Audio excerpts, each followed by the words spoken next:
jam session already, and it's not even 10 o'clock in the morning. The night's drawing in. The days are certainly getting shorter, though. I can't what song you can do.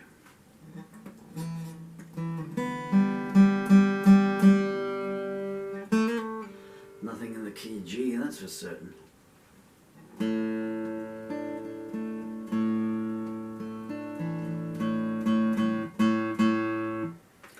Nothing in the key of anything.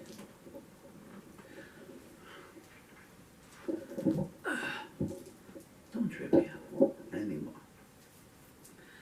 Yeah.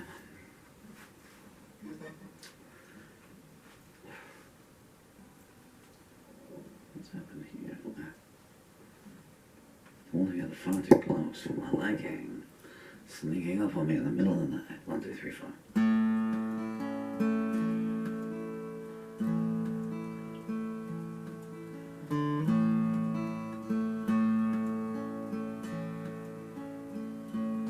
Ain't it just like the night to play tricks when you're trying to be so quiet?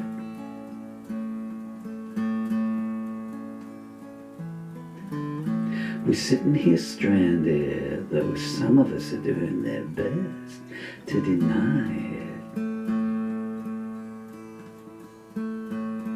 And Tyra holds a handful of rain and says, try this.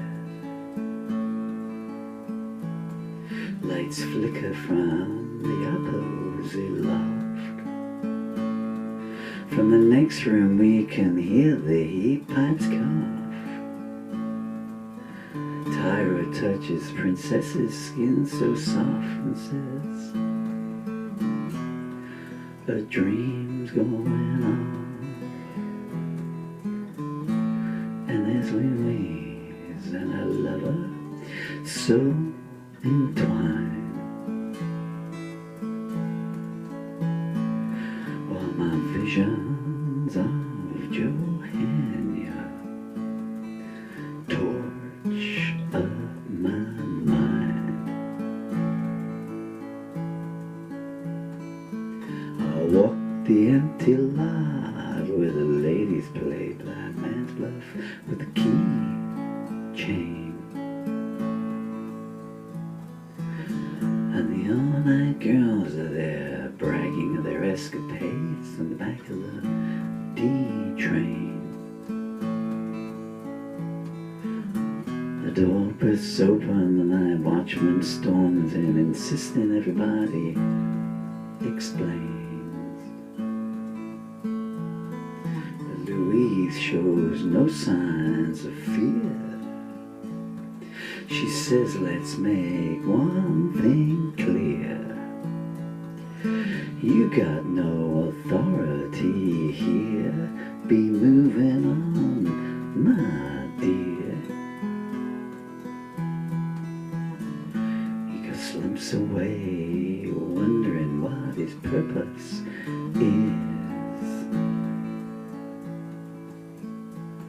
And my memories of Johanna will never be his.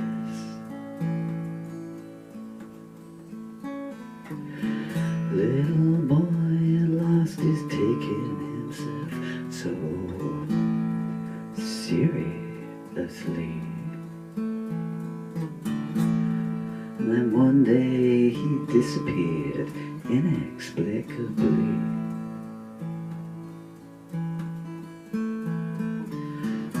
Isabel says, everybody don't look at me. He was fine when I left him there, tied to his favorite chair. I allowed him to sit and stare just for a dare. If he can't handle it, that's his problem, not mine. While my visions of Johanna assure me I'm fine. I looked at my past and saw I wasn't there. If I get a second chance, I'll read the signs that say beware. I guess everybody at the end of the trail says it's not fair. I was destined to do much more, but how, I'm not entirely sure. If only I'd known the score that was written on the door. I feel someone place a delicate hand on my cheek, and my visions of Johanna say more than words can speak. A cold wind is blowing across the desolate plain of my dreams, where so little vestiges remain. The enchantress smiled slyly, we're all bound by our own chains. I said, but you're designed to deceive. She says, well, there's something you can believe. You never did all you were meant to achieve, so it's time to leave. Pack my bags, look over my shoulder and weep. And my visions of Johanna are the most precious thing I can keep.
A song there called Visions of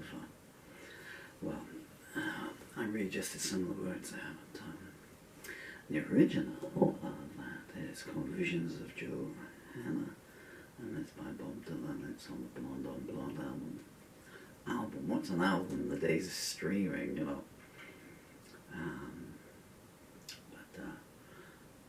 It's most advisable to listen to. Unfortunately, the album version, they've never corrected it. It's got one guitar slip by Roger Robertson, I'm assuming. Goes to the wrong chord just momentarily, and it's only like but it does jar, you know, especially since it's high in the mix. There's some wonderful acoustic versions recorded in 1966 on the live 1966 box set. There's a not so good version recorded in 1974 mainly because you can't hear it.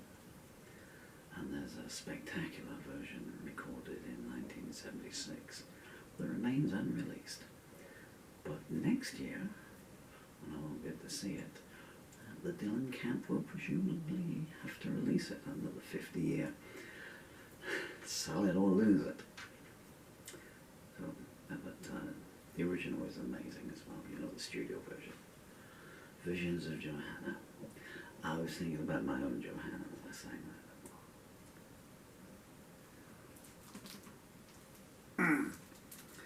Now the worst part of the day, walking forward to turn the camera off. There's so many pillows on the floor here. So the floor is covered with pillows because my legs keep breaking out from underneath me. The leg braces no longer hold my legs up. So I never know when I'm going to go down. But I refuse to play the guitar in my wheelchair or any kind of sitting, because I started out as a live musician on street corners. You probably can't hear me. You probably don't want to. I just feel like talking. The idea of these videos, come here, I'm going to use you to lean on. Lean on me when you're not strong. I must do a cover of that. Words no one's ever said to me. What was I saying? Yeah, I started out as a musician. Making music and being a musician are two entirely different things. I didn't start playing on street corners, but I mean, I learned a couple of chords in this squat I was staying in Chard in late 1982. The guy that I was squatting with, Alan Hollingsworth, I hope you're still alive. I'm 64 and 4 months and 3 days old, so you must be 63, I guess. And hello to your brother Mark and your oh man, and what was your sister called? Was it Kate? Kate. Anyway, I'm sorry, I'm zipping back to 1982 here. Reminiscent. It's not true, I don't think, that your past life flashes before your eyes at the end of your life. I guess it depends how fast you're dying. If you've got a progressive terminal illness like I have, you know, they eke out, but it does come through the ether, you can't help it. Memories and all the time now, things I haven't thought of in 50, 60 years, and none of them pleasant. So few of them pleasant. So it was Holly's squat. He'd got this squat in Chester House, Flat 3 Chester House. You want to hear something spooky? No, you don't. I'm going to tell you in any case. Oh yeah, I'll just leap ahead. So these videos I'm making now are I'm hoping to leave them behind. So yeah, 2 young children, when they grow up, they can see who I was and what I was and what I did. I can leave some anecdotes behind for them on the end of these videos, you know. So that's you know. But music's the main thing. So I had so Holly he went shopping one day and he never came home. And then we reached word, you know, there's no telephones in those days, you know. And, oh yes, yeah, so that's what I was saying, yeah, so Holly found me. I was sleeping rough. I was sleeping in a bus shelter in Wincham. It was a stone cold one, and it must have been colder in there than it was outside of that. Wincham was maybe a 4-mile walk from Chard, but Chard was a really bad place, really violent and stuff, you know. And you know, they'd rob you in your own house.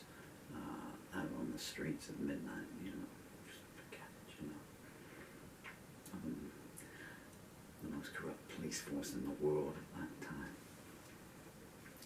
There was no Me Too movement then. Anyway,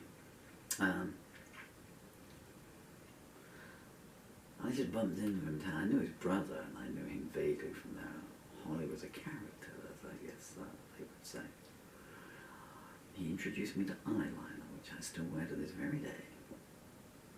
Mainly to distract from the fact that I've got death bags under my eyes, and I just draw attention to them now, but well, that's why I still do it. Anyway, and I was like, what are you doing? And I said, well, I'm homeless. I'm sleeping on a bus shelter. I said, no, I've been sleeping in Bowden Street Bogs, which was a public lavatory, the only public lavatory in Charlotte, I think. And in those days, they didn't lock the toilets at night, you know, none of these things, you know. You know, society was, I mean, there was some bad stuff going on in them. I probably didn't know about it at the time and stuff, you know, but it wasn't as bad then as it was now. This paranoid society and everything we live in. But who knew? What would I have been? Just 19, I guess. 20? 20. No, I must have been 21. I celebrated my 21st birthday by my so-called best friend at the time robbing me. I think the birds are actually trying to break in the back door to get a little food. Shout, talking, and feed us. And Stephen Hughes, you piece of garbage, you robbed someone who had nothing but food money left, you piece of crap. Have any of the police come and knocked on your doors, Stephen? How old was KR? As I say, different times. And that other girl that lived at the top of Henson Park. I can picture her like Emma then. Allie, dear Allie, who was at least 16. Allie Bongo. And her moped. So, where's I go? Oh yeah, so I'm sleeping rough. Living at the chip shop and stuff. You'd hang around the chip shop and people would buy chips and chippy. And they had the town hall there, they had these pillars there, curved at the bottom. There used to be seats there. And you'd see people on their lunch breaks and they come out from the factory and at 4th Street, Foundry. And they go across and they'd buy chips and they'd sit there with chips. I can see them. They'd be eating chips with a cigarette still lit at the same time.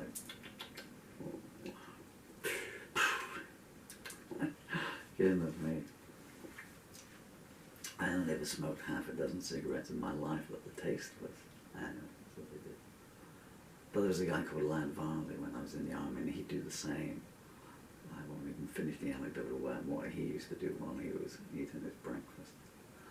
Goodness me. Lad Varley from Rooney House.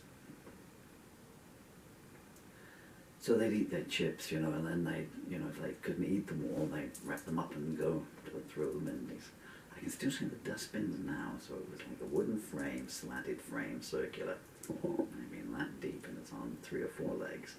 And the bucket inside of the metal bucket was red.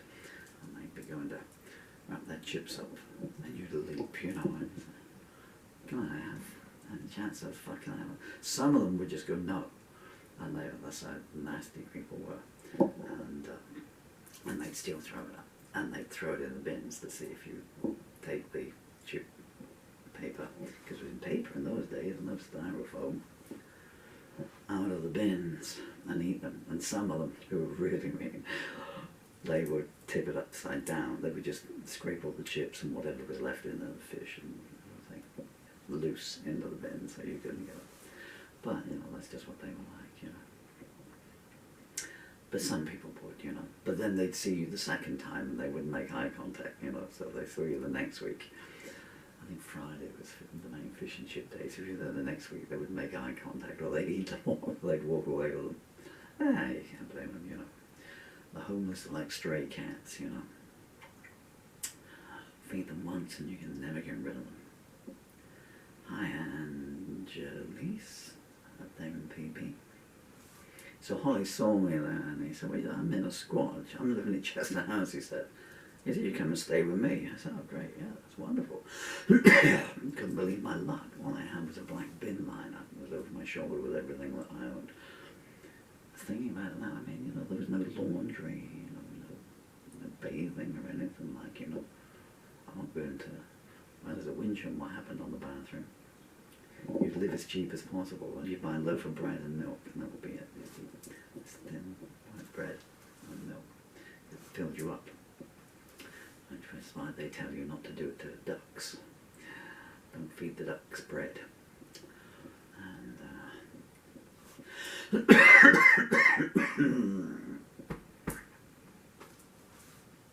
so we go on down to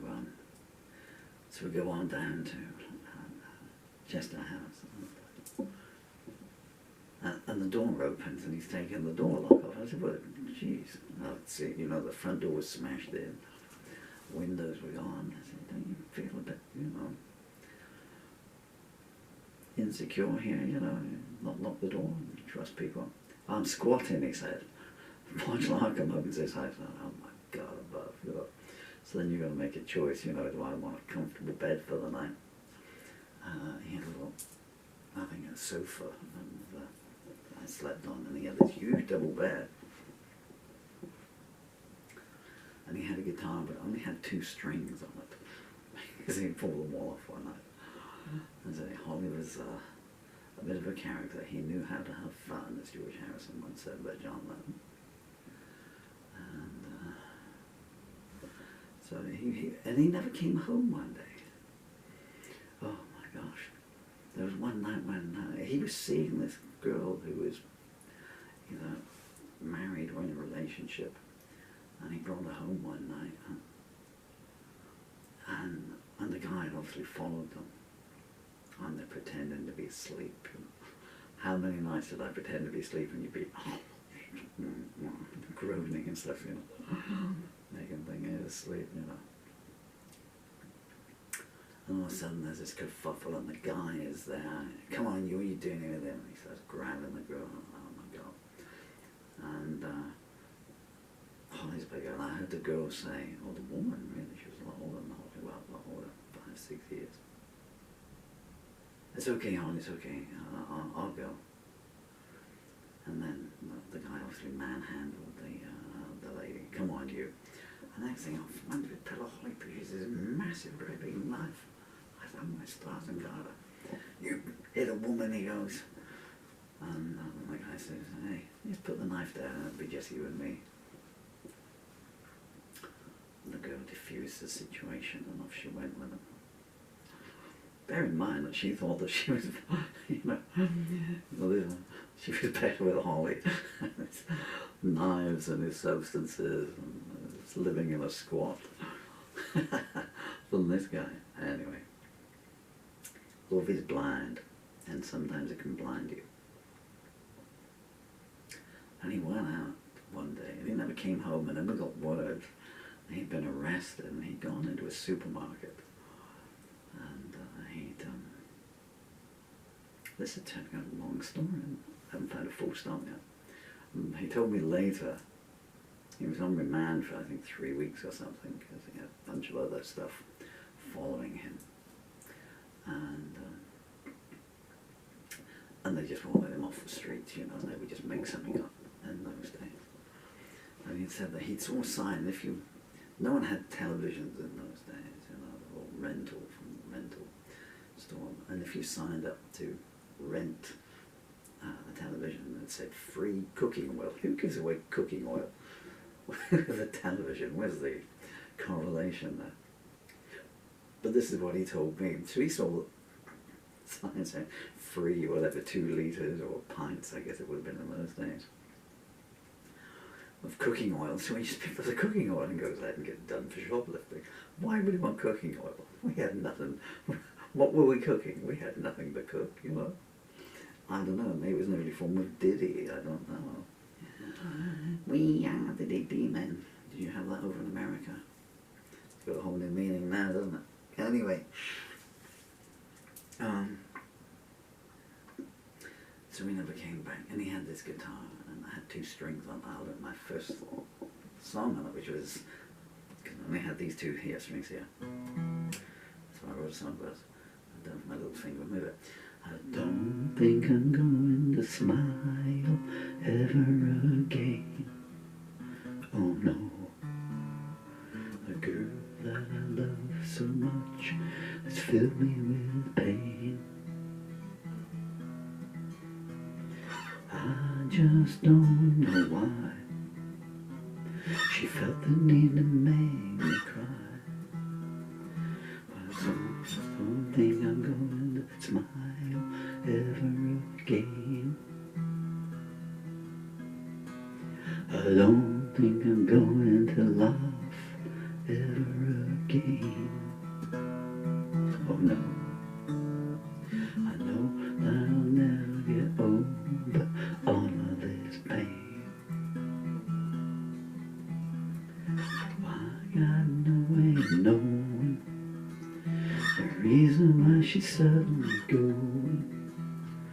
I don't think I'm going to laugh ever again. I've done all I can to tell her that I love her. I have never put anything above her, but she's still leaving me and I can make her stay. I don't think I'm going to love ever again. Oh no, I know that I'll never recover from all of this pain. Why did she say goodbye? Did she need to make me cry?